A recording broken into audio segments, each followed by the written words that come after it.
Hey YouTube, Ron here with an RS discussion.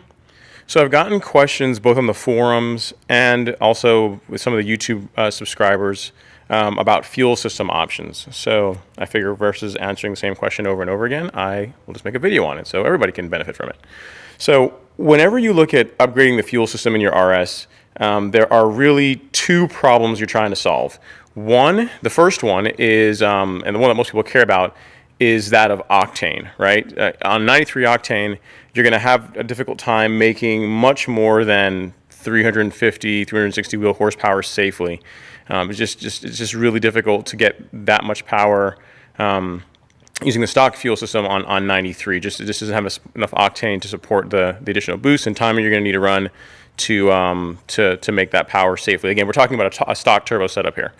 The second reason is if you decide to go with something like an upgraded turbo, right? So you're flowing a lot more air through the engine, and you just simply need like more fueling to be able to keep the mixtures where they need to be, so everything stays nice and happy, and you don't like knock holes in the block, right? So two reasons. One, the first is octane, and then the second is to support more horsepower. So ideally, whenever you're trying to figure out what you want to do for a fuel system, you want to accomplish both of those goals. The stock fuel system in the RS, and again, these numbers are going to vary depending on which dyno you're on. If you're on a dyno jet, the numbers will be different. If you're on a Mustang dyno, the numbers will be different. But somewhere around 385 wheel horsepower is about the safe limit of the stock fuel system. So we're talking about stock fuel pump, the factory direct injectors, and like an E30 blend. If you run race gas in it, you can probably get more power, but again, I'm not really using that as an example because most of you guys don't run race gas in your daily car. If you do, it's pretty expensive, I'm sure. So we'll just use 385 horsepower as the safe, 385 wheel horsepower as the safe limit for the stock fuel system, right? So when you decide to go into, you want to make more power, you want to put a bigger turbo on the car, or you just need your fueling demands increase. There's really like three options. Well, I shouldn't say there's three. There's really two options you have that I think are viable. You can do something like a fuel injector rail, like what I've got here. So add port injection. You can do methanol injection, which is an option that some people like. It allows you to increase octane, not necessarily the amount of fuel that you produce, but it allows you to boost your octane.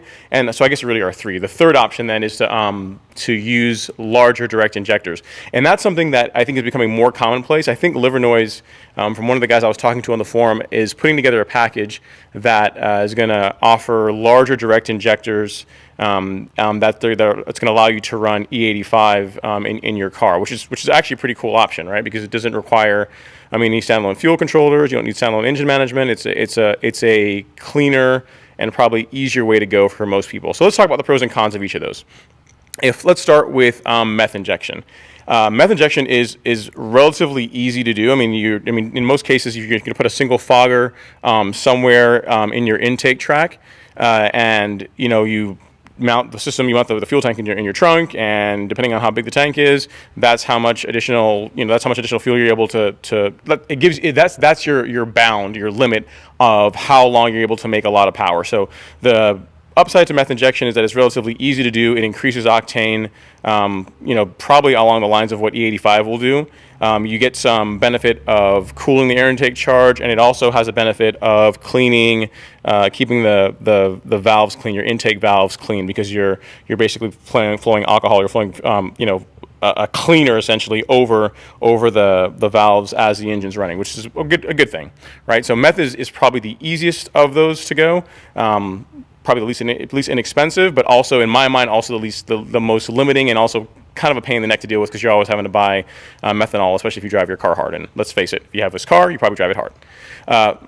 The second option, and is probably the one that most people go with, is adding port injection. This is the route that I went.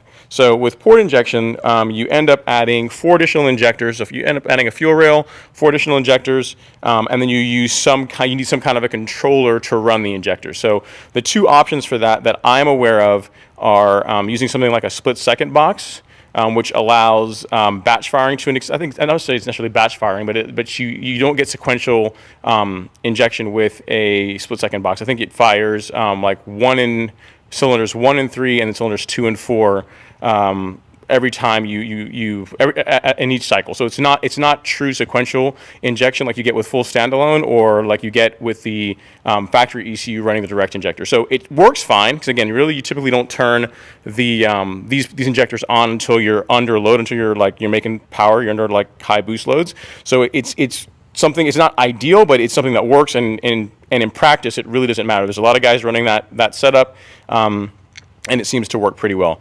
The downside to using a second standalone, a second controller like a split-second box, is in the event there's some kind of a problem that causes the factory ECU to try and shut down a cylinder. So say it tries to shut off, to turn off fuel scheduling to say cylinder 1, right? And while you're under boost. That's only going to happen for the direct injectors, because the direct injector, the factory ECU is only running the direct injectors.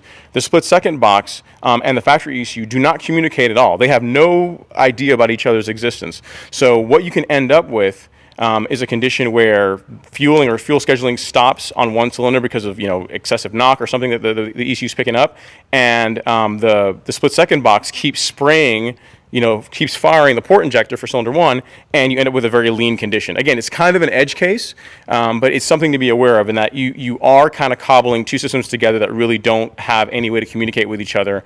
So that's just something to be aware of. I mean, most tuners are going to be very conservative when they run those types of systems, but it's just something to consider. And then another point is that in most of the dyno graphs I've seen, I mean, they've been getting better, but most of the dyno graphs that I've seen of people that run the split-second box with the direct injector, so you're running that hybrid setup, is that there's almost always a bump. Like if you look at a dyno graph, you can almost see where the split-second box turns on, because the two aren't talking to each other. It's hard for the fueling to match exactly when the port injectors come on, so you end up running typically a little bit richer. You see a little bump in the dyno graph, and then it smooths out, and you continue on. So just something to consider. You are going to have, the drivability is not going to be as good with a split-second box and the factory ECU. It's a way that works. A lot of people use it, but just something to consider.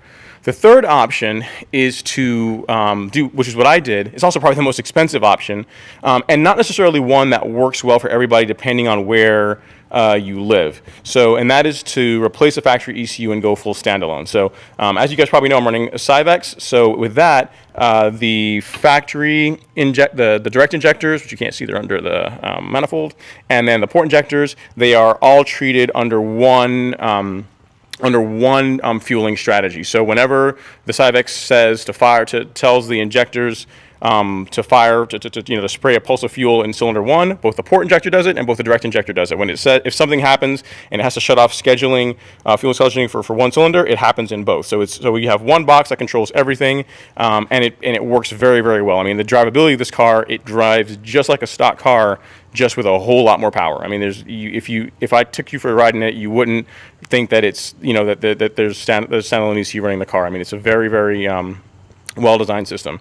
It's more expensive, which is the downside. It takes more calibration to get everything working the way you want, which is, for some might be a downside, but it is, it's the option that gives you the best control.